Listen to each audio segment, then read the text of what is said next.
Hi everybody, आप सभी लोग कैसे हैं। आई होप कि आप लोग बहुत अच्छे होंगे, स्वस्थ होंगे, मस्त होंगे। पढ़ाई बहुत अच्छे से चल रही होगी आप सभी की। तो पिछली क्लास में हम यूपी होमगार्ड की क्लास पढ़ रहे थे। उसमें पिछली क्लास में हम जहां रुके थे वहीं से फिर कंटिन्यू करते हैं और अपनी इस क्लास को आगे बढ़ाते हैं। और इस क्लास में हम पढ़ेंगे उत्तर प्रदेश की कृषि संबंधित प्रमुख योजनाएं। जो कृषि से संबंधित उत्तर प्रदेश की प्रमुख योजनाएं हैं, हम उसको जानेंगे, उसको पढ़ेंगे। हमारी जो ये क्लास चल रही है उत्तर प्रदेश होमगार्ड के लिए, इसमें उत्तर प्रदेश होमगार्ड का जो सिलेबस है, इसमें सबसे पहले हमने यूपी होमगार्ड के सिलेबस में यूपी स्पेशल शुरू किया। यूपी स्पेशल शुरू करने का उद्देश्य मेरा ये है कि उत्तर प्रदेश की कई परीक्षाएं होने वाली हैं, आगामी कई परीक्षाएं हैं लगी हुई हैं। तो जो लोग उत्तर प्रदेश स्पेशल यानी कि यूपी स्पेशल पढ़ना चाहते हैं, उन सभी लोगों के लिए फ्री में यूपी स्पेशल भी उपलब्ध है। तो वो लोग यूपी स्पेशल यहाँ से पढ़ सकते हैं और एकदम फ्री क्लास है।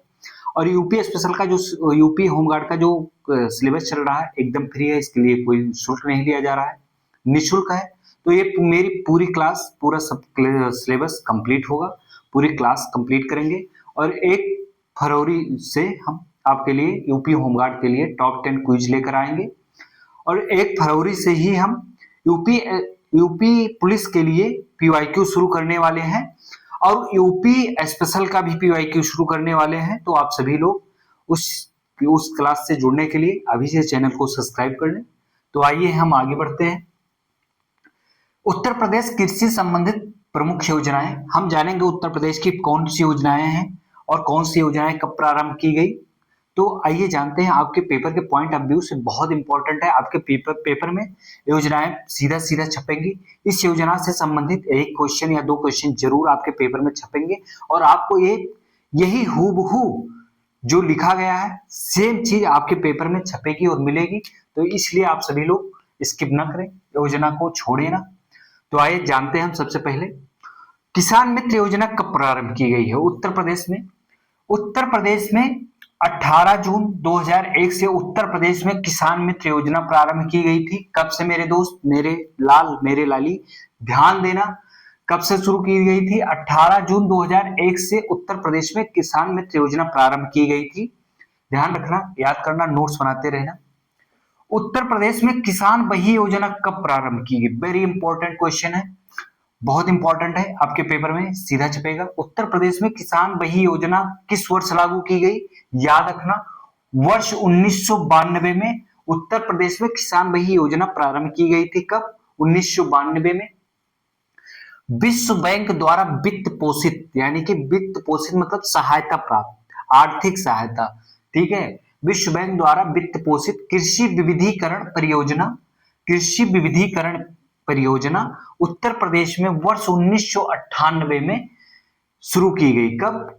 कृषि विविधीकरण परियोजना जो है उत्तर प्रदेश में वर्ष 1998 में शुरू की गई। ये किसके सहायता से शुरू की गई है? तो विश्व बैंक की सहायता से जो आर्थिक सहायता है, वित्त पोषित सहायता जो है वो विश्व बैंक के द्वारा की जाती है और उसी के द्वारा उत्तर प्रदेश सरकार मिलकर के शुरू की है वर्ष 1998 में। प्रत्येक जिले के लिए कृषि प्रौद्योगिकी प्रबंधन एजेंसी, जिसका शॉर्ट फॉर्म आत्मा होता है, ठीक है। कृषि यानी कि एग्रीकल्चर टेक्नोलॉजी मैनेजमेंट एजेंसी, ठीक है, इसको शॉर्ट में आत्मा कहा जाता है। कृषि प्रौद्योगिकी प्रबंधन एजेंसी का गठन कब किया गया और किसके के लिए, कहां कहां किया? उत्तर प्रदेश के प्रत्येक जिले के लिए किया गया। कृषि प्रौद्योगिकी प्रबंधन की एजेंसी का गठन किया गया है। इसके माध्यम से कृषि के प्रति लोगों को कैसे मैनेजमेंट करना, कैसे अवेयरनेस के लिए एक प्रबंधन प्रत्येक जिले में किया गया है, ठीक है। कृषि विभाग द्वारा, किसके द्वारा? कृषि विभाग द्वारा कृषकों के समस्या के निपटान हेतु, जो समस्या कृषि विभाग द्वारा कृषकों की समस्या के निपटान हेतु कृषि चिंतन मासिक बुलेटिन प्रकाशित किया गया। उत्तर प्रदेश में पूछा जाए कि कृषि चिंतन जो मासिक बुलेटिन है ये किसके द्वारा शुरू किया गया है? तो कृषि विभाग द्वारा शुरू किया गया है। किसके लिए शुरू किया गया है? तो कृषकों की समस्याओं के निपटान हेतु शुरू। जैसे कोई समस्याएं आती है, कोई व्यक्ति, जैसे मान लीजिए जैविक खेती करता है तो उससे संबंधित कोई समस्या है, उसको आगे उस बारे में जानकारी नहीं है, तो वो इस बुलेटिन के माध्यम से उसकी समस्याओं का समाधान किया जाता है। एक स्पेशल नंबर होता है इसका, और उस नंबर पे किसान भाई अपने फोन करके उनसे बात कर सकते हैं, वहां के सदस्यों, यहाँ से मेंबर से बातचीत करके अपनी समस्याओं का निपटान कर सकते हैं, सोल्यूशन पा सकता है।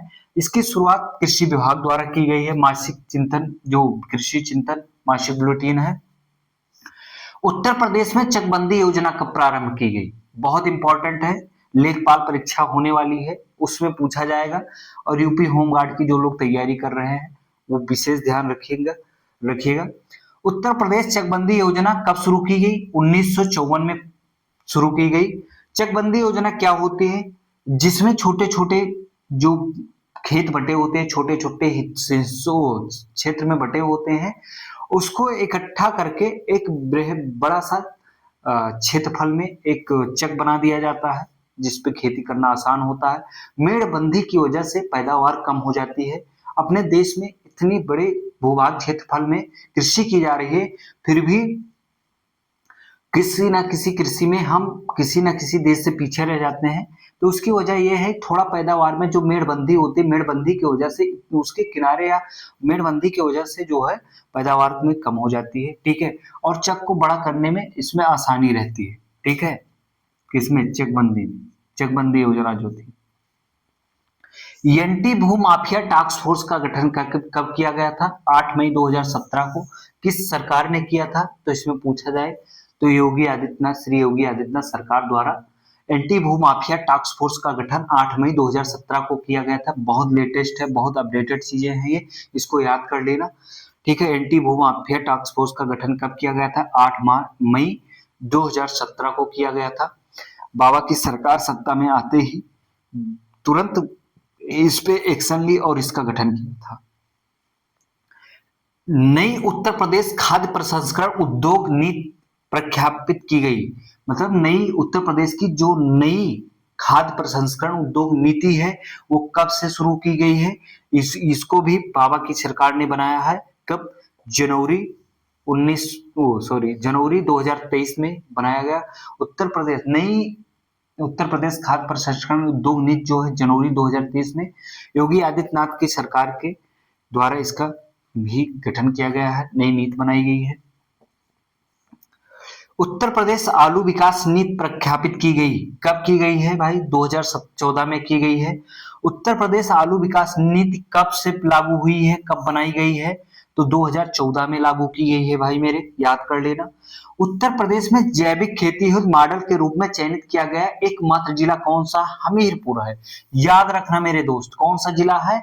हमीरपुर। जैविक खेती क्या होती है? जिसमें हम जैविक उर्वरक का प्रयोग करते हैं, ना कि रासायनिक उर्वरक का, जिसमें कोई भी रासायनिक या कीटनाशक या कोई भी ऐसे दवाइयों का इस्तेमाल नहीं किया जाता है जो कि कृत्रिम रूप से बनाई गई। ये जो इसमें इस्तेमाल किया जाता है जैविक खेती में, वो जैविक कृषि के से बनी हुई खाद का इस्तेमाल किया जाता है, और जैविक जो प्राकृतिक नेचुरल चीजें होती है उसी के माध्यम से कृषि का पैदावार किया जाता है, जैविक खेती की जाती है। इसके उत्पाद जो होते हैं वो स्वास्थ्य के लिए बहुत अच्छे होते हैं। जैविक खेती को बढ़ावा देने के लिए उत्तर प्रदेश सरकार और भारत सरकार बहुत तेजी से इसके लिए प्रयास कर रही है, और जैविक खेती को बढ़ावा देने के लिए हर प्रकार से प्रयास कर रही है। और आप सभी लोग जैविक खेती करने के लिए अधिक से अधिक प्रेरित हो मेरे दोस्त। ठीक है, आप सभी लोग जो लोग भी मेरी क्लास देख रहे हैं, कोशिश करिएगा जैविक कृषि के लिए थोड़ा सा बढ़ावा दिया जाए, थोड़ा सा नहीं, व्यापक स्तर पे बढ़ावा देने की कोशिश करें, क्योंकि अपने आप स्वस्थ रहेंगे। क्योंकि रासायनिक उर्वरकों का जो हम प्रयोग करते हैं वो फसल में प्रयोग करते हैं, फसल के प्रयोग के माध्यम से वो कहीं ना कहीं उस जो गेहूं है, चावल है, जो भी आप यूज कर रहे हैं खाने वाली चीजें, उसी में उसका भी कुछ ना कुछ अंश चला जाता है, उसमें हो जाता है, जिसको हम ग्रहण करते हैं अपने शरीर के अंदर जाते, वो हमारे स्वास्थ्य के लिए बहुत हानिकारक साबित होता है। ठीक है, एक नई से नई बीमारियां उत्पन्न होने लगी। पहले किसी को शुगर जल्दी होता नहीं था, आजकल लोगों में शुगर बहुत ज्यादा हो रहा है, हार्ट अटैक हो रहा है, पेशेंस की कमी हो गई लोगों के अंदर। तो नई नई चीजें जो है उभार में आ रही हैं। ठीक है, कैंसर जैसे एक पेपर, हंसने वाली बात नहीं, यहाँ पे बहुत सीरियसली सोचना पड़ेगा। जैविक रासायनिक उर्वरक का प्रयोग करने से कैंसर जैसे विश्व में सबसे बड़ी एक महामारी के रूप में उभरती हुई एक बीमारी, महामारी का रूप आकार ले रही है, तो उससे निपटान के हेतु एक ही विकल्प है कि आप जैविक कृषि को अपनाएं और अपने स्वास्थ्य पर ध्यान रखें। जैविक उत्पादों की गुणवत्ता के जांच हेतु प्रयोगशालाएं स्थापित की जा रही हैं। कहाँ पे? मेरठ तथा वाराणसी में जैविक उत्पादों की गुणवत्ता की जांच हेतु प्रयोगशालाएं स्थापित की जा रही हैं। किस जिले में? उत्तर प्रदेश के मेरठ और वाराणसी में। उत्तर प्रदेश की सबसे पुरानी नहर कौन सी है? बहुत इंपॉर्टेंट है। उत्तर प्रदेश की सबसे पुरानी नहर कौन सी है? पूर्वी यमुना नहर है भाई, मेरे भाई। और सबसे उत्तर प्रदेश की सबसे बड़ी नहर कौन सी है? शारदा नहर है। ई डिस्ट्रिक्ट परियोजना कब शुरू की गई? उत्तर प्रदेश में ई डिस्ट्रिक्ट परियोजना कब शुरू की गई? 2009 में शुरू की गई। कौन सी परियोजना है? ई डिस्ट्रिक्ट परियोजना 2009 में शुरू की गई। तो इस प्रकार ये टॉपिक यहीं पे खत्म होता है। अगली क्लास में हम आपको एक नई टॉपिक के साथ मिलेंगे और अब आपकी जो क्लास आएगी वो थोड़ी लंबी होगी, क्योंकि सिलेबस को पूरा कंप्लीट करना है, तो थोड़ा क्लास को बढ़ाना पड़ेगा। और लगभग 20 से 25 मिनट क्लास जाएगी। अब जो 15 से 20 मिनट के बीच क्लास चल रही थी, 20 से 25, 25 से 30 मिनट तक भी हो सकती है। तो अब क्लास को लंबी करना पड़ेगा, क्योंकि सिलेबस भी कंप्लीट करना है। इधर 1 फरवरी से आप सभी लोगों के यूपी होमगार्ड का क्विज करवाएंगे और हम यूपी पुलिस के लिए फ्री में पीवाईक्यू पूरा कंप्लीट करवाएंगे। तो आप सभी लोग अभी से यूपी पुलिस का पीवाईक्यू करने के लिए, जो लोग यूपी पुलिस का फॉर्म डाले हैं, चैनल को सब्सक्राइब कर लें, क्योंकि हम जब भी जो भी क्लास मिले डाली जाए तो आपको तत्कालिक मिल जाए। बेल आइकन को जरूर दबाना, ताकि आपको जो भी क्लास पड़ेगी तो उसका नोटिफिकेशन तुरंत मिलेगा, आपको क्लास देखने में आसानी होगी। और फ्री में चीजें उपलब्ध है और कराई जा रही हैं, दी जा रही हैं, तो उसका इस्तेमाल करिए। और आप सभी लोग बेहतरीन तैयारी करिए, नोट्स जरूर बनाते रहिएगा मेरे भाई, और पढ़ाई अच्छे से करिए। कोई एक बुक ले लीजिएगा यूपी होमगार्ड के लिए, साथ साथ में क्लास को 1 से 2 बार देखिएगा। नोट्स जरूर बनाना, ताकि नोट्स से आपको बेनिफिट मिलेगा लास्ट में, हम बहुत बार बता चुके हैं। फिर हम अब अपनी अगली क्लास में मिलेंगे, तब तक के लिए जय हिंद, धन्यवाद।